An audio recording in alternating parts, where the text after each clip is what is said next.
says the individual nature of what is a problem means the answer is variable and may also change over someone's lifetime. At Johns Hopkins, I'm Elizabeth Tracy.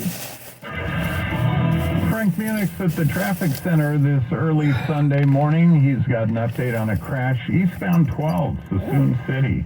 Yeah, it's eastbound 12 at Pennsylvania Avenue. We have a car that apparently slammed into a light pole, and as a result, the light isn't working at that intersection, and we may have wires hanging down from the pole over the roadway.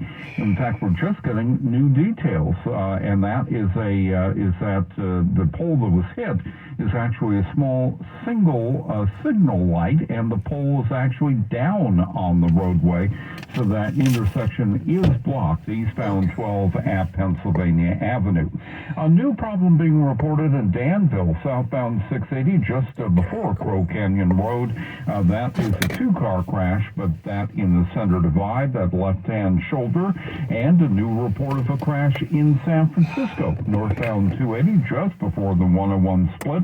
That is blocking lanes. It's a three-car crash blocking the two middle lanes, the second and third lanes from the left.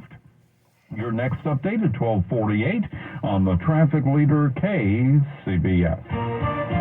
Mostly cloudy overnight, chance of rain, lows mid-40s to low 50s. Later on today, we could continue to see some light rain.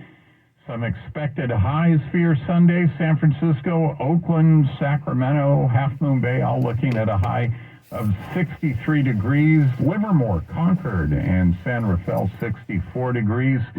San Jose, 65 degrees. Traffic and weather together on the 8th on All News 106.9 and AM 740 KCBS. 1 in 3 adults has